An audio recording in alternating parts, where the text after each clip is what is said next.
Salutations, respected viewers. This is George from Ireland, and you're not seeing me because I need to be able to zoom in on things. Now, look at the flag up there. We'll better zoom in. All the brightness is all right. The zoom, okay. So where are we? It could be Chad, but it's not. It's Romania. That's a dark blue, not a black. It's definitely not Belgium. So I'm on Piazza Revoluție, as in Revolution Square. So piazza is just like the Italian word, though it's not spelt the same. The Romanian language is a Romance language. The ancient Romans were here, and the language developed out of Latin. And there's even, well, there's two police officers there, and the motto you'd see on their shoulder would be Lex et Honor, as in law and honor. Anyway, so look at this memorial to the revolution on Revolution Square. So I'm going to talk a little bit about the revolution here, and it leads to Romania as we have it today. If you look at these flags quickly, you can see the NATO flag, Romanian flag, and the European Union flag. See the NATO flag in a lot of places. Most of the NATO countries is not displayed. Well, this building here was the Central Committee building of the Communist Party. Romania was a communist state. Anyway, well, won't tell you everything, but after the Second World War, the Red Army came here from the Soviet Union. And the Communist Party was absolutely tiny in Romania until the end of the Second World War. In 1944, Romania changed sides in the Second World War, joined the Soviet side. The Soviets behaved as though the war was still on. They didn't trust the Romanians. So what happened next? So then Securitate was set up. That's the secret police. And that was their headquarters there, with the green glass bit out of the top of it. And some of the most senior officers of Securitate were actually Soviets, not Romanians. And the Soviet army was here till 1955. So hundreds of thousands of people joined the Communist Party in 1945. That was that. It was a multi-party state. There was the National Liberal Party, and there was the Liberal Democratic Party, the National Christians Peasants Party, Conservative Party, and so forth. King Mihai was king. This is the royal palace over here. It's now an art gallery. King Mihai, who died just 2 years ago. So holding elections after the Second World War, and had been agreed in the Naughty document before the end of the Second World War, agreed by Churchill, that this would be in the Soviet zone of influence. Well, and it certainly was. So the elections were held a bit like Soviet style, as in there was extensive ballot stuffing valid votes for non-communist parties discarded, but salami tactics, getting rid of the non-communists one by one, arresting them, bumping them off, and of course the Red Army was here to help. And when the Romanians changed sides, hundreds of thousands of Romanian soldiers were captured, held as prisoners of war, and actually sent off into exile in Siberia, where some of them laboured for up to 5 years. And the German ethnic minority after the Second World War, civilians, were often taken to the Soviet Union as well and forced to work. So they're treated appallingly. But anyway, that was that. So the situation was already so bad by 1947, when King Mihai, when he went to the United Kingdom for the wedding of Princess Elizabeth, as she then was, to Prince Philip of Greece, some people advised him not to come back. But Churchill, who was leader of the opposition at that time, said to King Mihai, above all, a king must be courageous. So Mihai gallantly returned.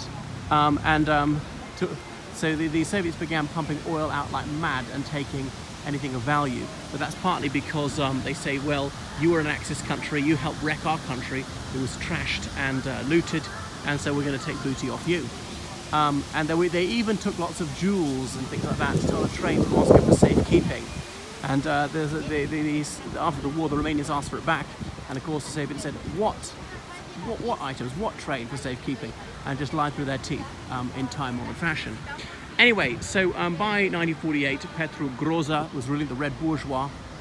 He wasn't actually a communist himself, leading the Ploughman's Front. The communists formed a coalition with the Social Democrats, and by 1949, really a one-party communist state was set up.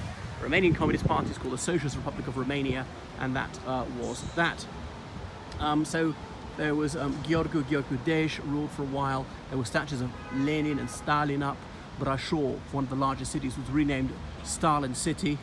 What else? So here in Bucharest, there was Stalin Park, Stalin Avenue, various things like that. And there were images of Stalin up and so forth. So there was a communist emblem on the middle of the Romanian tricolour, as in the ears of corn, the oil well, the rising sun, and I can't think what else. So Marxist-Leninism was taught. It was a member of the Warsaw Pact, Comecon, all the rest of it. Anyway, in 1965, Gheorghe Dej died, and Nicolae Ceausescu took over. He'd been born in 1918 in Scornicești, a village in southern Romania, and he was an indigenous Romanian. I say that because there were large ethnic minorities. There was a large Hungarian minority, the German minority, there were Jewish people, there were Gypsies, various other ethnic groups, but he's from the most strongly Romanian part of the country, and he came from a peasant family. He'd been a shoemaker as a teenager. He'd been arrested in the 1930s several times, and a police file described him as a very dangerous communist agitator. He'd been in jail quite a lot. So he was a believer in the early days. He'd been willing to suffer for his platitudes. He wasn't just a time server. Many of these opportunities to join the party just after the Second World War, as soon as it became advantageous to be a member, and really it was the only way for advancement. So that was it. It was between him and Ana Pauca to get it. Ana Pauca was a Romanian woman of the Jewish ethnicity, and some people said, oh, well, she wouldn't be accepted as being genuinely Romanian and so on. She'd been the foreign minister. So anyway, he got that. Many people felt that he was really the puppet of more senior figures in the party. But in 1968, he really came into his own. That August, that's when the Soviet Union invaded Czechoslovakia, a sovereign state, to force them to toe the Soviet line, to say you're not allowed to pursue the policies that you wish to do so. There's so much of the Soviet Union respecting sovereignty and the international law. And that was that. So on this balcony here, Ceausescu stood and spoke to hundreds of thousands of people. And he said Dauneza grav pace in Europa. He had the sort of Elmer Fudd accent, saying it gravely damages peace in Europe. And he was cheered to the echo. Well, the West took up and sat up and took notice. They were impressed that he was willing to do this. He was more independent-minded. Now, the Soviet troops had been persuaded to leave 13 years earlier, but it was a communist country that was going to plough its own furrow. And so it was assiduously courted by the Nixon administration in the 70s, thinking it could be a bit like Yugoslavia. If it couldn't actually be pro-Western, it could at least be neutral. And the Romanian military is actually quite formidable, and arms were one of the few things that produced in great numbers, exported. They brought lots of students from Africa and Asia here. They could study through English or French in the universities here. Some of them stayed on and married. Overwhelmed their male students marrying Romanian women. But anyway, don't think that Ceausescu was a liberal in any sense. In the 70s, he went to North Korea, and he was deeply impressed by North Korea.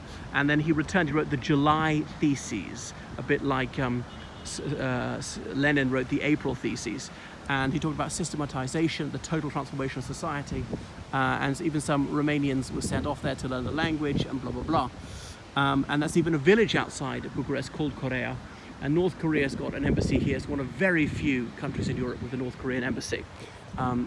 So you'll see bits of Bucharest which are dead straight with these avenues which are like 3 miles long, in imitation of Pyongyang. He liked mass games. So Ceausescu had this puzzle personality. People were chanting, Partidul Ceausescu Romania, Partidul Ceausescu Romania, as in the party, Ceausescu and Romania. These are the three things you have to be loyal to. Ceausescu PCR, Ceausescu PCR, as in Ceausescu PCR, as in Partidul Comunist Român, Romanian Communist Party. But anyway, so by the 80s things started to go bad for him. The oil price was very low. That was crucial to the economy. He'd really mismanaged things. He was increasingly believing his own propaganda, and like many dictators, he thought the world smelt of fresh paint. And they borrowed loads of money. They tried to repay the national debt. I believe the only country ever to repay its national debt was Romania, but they had to almost starve people to do so. You might have just enough to eat. They say an average person might have 2 pairs of shoes, 2 pairs of trousers, not many other items of clothing. People were living in these 10-story flats, having to walk up all the stairs, having to do homework by candlelight. Heating couldn't be too high just to preserve energy. So it's a dreadful situation. People really suffering, saying contraception and abortion aren't allowed, and regularly checking fertile women to see that they weren't pregnant and having illegal abortions and blah, blah, blah, whilst, of course, the party elite lived in opulence. So people were furious. There have been major protests in Brașov in 1987, but they've been put down. And now in early 1989, there was a wave, well, the autumn of 1989, there was a wave of protest throughout Eastern Europe, and various communist governments fell. And of course, the news filtered through to Romania. And so Ceausescu's government, they would report this, the president of Bulgaria has resigned, and no comment on it, but securitate was everywhere, there were informers everywhere. So they decided to, people decided to do something about it, and protests started in Timișoara, the city in the very west of the country. It started by this Hungarian pastor, and they were getting out of hand. It spread to this city as well. But people said that Ceausescu felt sufficiently confident of the situation to go ahead with his trip to Iran. He managed to have fairly cordial relations with Iran and Iraq through the Iran-Iraq war. But he came back and the situation was getting even worse. There were massive disturbances around the country. So he decided he would shore up his position and rally people, held a mass meeting here on the 22nd of December 1989. And it was on that balcony there that he addressed the masses, and it was broadcast live on television. There was one television channel which didn't even broadcast all day, so almost everybody in the country was glued to it. And the surprising thing about that rally is just how well it went at the beginning. So there were a number of warm-up speakers who trotted out these anodyne and banal Marxist-Leninist talking points, and people would dutifully wave their banners and all the rest of it. And then Ceausescu got up to speak, and he faltered through the speech because of he was sort of losing it, mispronouncing things like, had difficulty saying poporului, as in of the people. And he couldn't distinguish between them and they. Even my Romanian grammar's better than his. And then suddenly people started jeering him, and he was stunned for a couple of seconds. He just stood there, and then he ran away, and you can hear his wife Elena saying "Vorbește-le, vorbește-le," speak to them.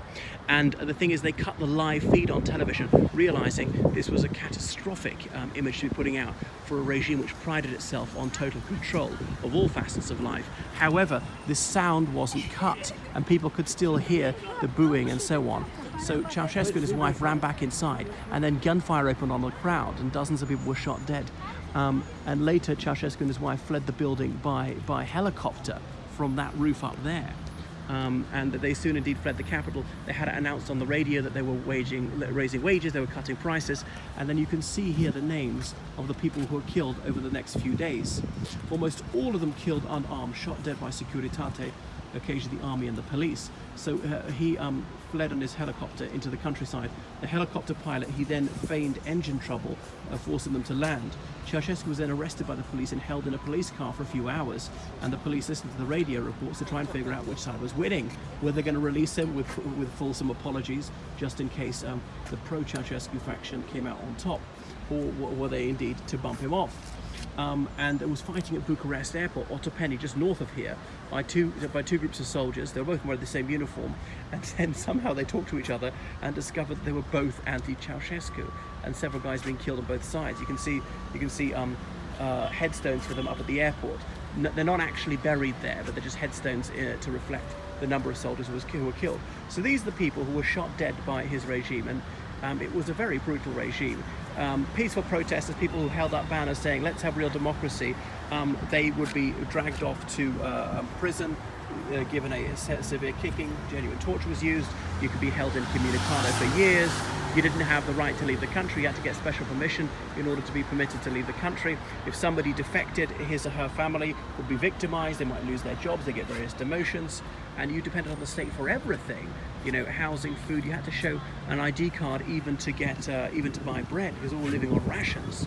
And so, being a toady and being a conformist is a tremendous advantage in any society, but here it was rigidly enforced by the Communist Party. And obviously it's all about equality, but it was a very inegalitarian system. Socialism in one country. His brother was ambassador to Austria. His wife, she was hailed in a song as a scientist of international esteem, despite having only passed needlework when she was at school and getting professors to write a PhD thesis for her. And when she went to the United Kingdom, she was given a certificate of appreciation by the Royal Chemistry Society, and on. So he and his wife, they fled, and they're eventually taken to Târgoviște, a bit north of Bucharest, and they were tried by court-martial.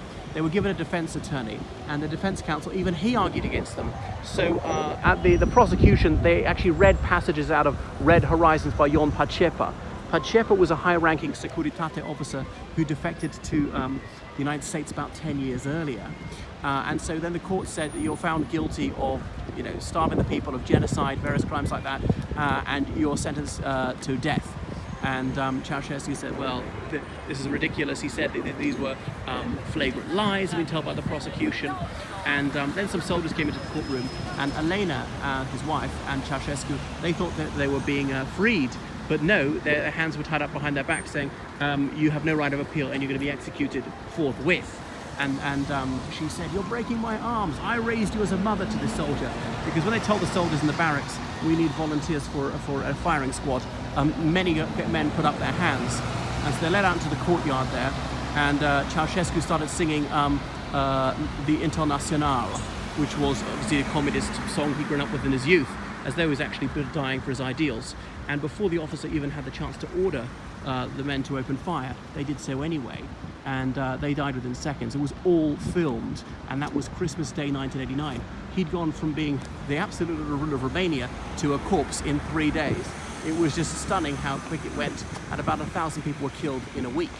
And that was that. They were the only people executed. He and his wife, they're then buried in Ghencea Cemetery, and not together. And people still visit their graves and lay flowers there and blah, blah, blah. So it's astonishing. I've seen these opinion polls saying 50% of Romanians saying life was better under Ceausescu. And I think, what are you talking about? One of my Romanian colleagues said, these people have no memory. Do you remember getting up at 5 o'clock in the morning, queuing for hours just for basic comestibles? Do you remember this sort of atmosphere of fear? You couldn't speak to a foreigner because there would be suspicion on you. Do you remember the mass incarceration, the show trials, the complete lack of freedom of expression, having to be an absolute sycophant? And Ceausescu was being called the supreme leader. What else was he called? Genius of the Carpathians. My God, and now you can, if you don't like it, you can go abroad. We weren't even allowed to go abroad back then. And look at the cars now. Almost nobody had a car back then. You had to be a long-serving communist apparatchik to get a car, to get a little Dacia and so on. And the shops are overflowing with food these days. So the death penalty was abolished right after that. Now his son and daughter, 2 sons and daughter, they were arrested, but after a year they were released from prison without charge. Capital punishment was ended, and you see this was a Securitate building, and just after the fall of Ceausescu, people entered it and trashed it. Why? It's a bit of a shell. Now some of them saw this as the Bastille of the regime and were irate at how it had oppressed people for decades. There were also informers who wanted to destroy the files because it would get out that they'd been informers, and really anybody who was anybody was an informer. Who was that guy? Parvalescu, the president, when he was a merchant ship captain, he had to be one in order to be allowed to go abroad, and on and on. So what else can I say? That is just a little bit about the Romanian Revolution. The back of the palace there, you can't see it from this angle, was Congress Hall, where Communist Party congresses were held. Thing is, way back in 1979, this guy called Parvalescu addressed the Congress, and he said, I have been a Communist Party member for 60 years, and of course he's cheered to the echo. He was a very elderly man. He was one of the founder members. And he said, but I have never seen the party in such a parlous state it is now. And that's because of the dictatorship of Ceausescu. And people listened in stunned silence for a minute before they're saying, that's not true, that's not fair. And chanting, Ceausescu pecere, Ceausescu pecere. You should see it on YouTube. It's stunning. And yet he had the balls to stand there. Ceausescu was right beside him, but didn't tell him to stop. Anyway, he was then put under house arrest for years. Because he was a communist of such standing, he was not severely punished. But anyway, in a few months before the revolution, there was Scrisoare celor 6, the letter of the 6, where 6 leading communists said that things have got to change, and also we ought to observe our obligations of the Warsaw Pact, let the Soviet troops back in, and blah, blah, blah. The thing is, after the revolution, it emerged that there'd been things that the National Salvation Front took over, and that was largely just musical chairs. Ceausescu's, his right-hand men had backstabbed him. I think partly when they saw that they couldn't save themselves without doing him in. But there were some genuine dissidents who were then admitted to the cabinet. So a few months earlier, elements within Securitate and the army had thought that perhaps he needs to go, could have persuaded to retire. But just 2 months before before he was overthrown and killed, he'd won an election, obviously a completely farcical one. So that is him. I knew a pediatrician, her name was Ceausescu. So that's that. His son and daughter have died. The other one's still alive. One of his sons was adopted, I believe. They used to live on Boulevardul Primaveri. That's where a lot of the elite lived.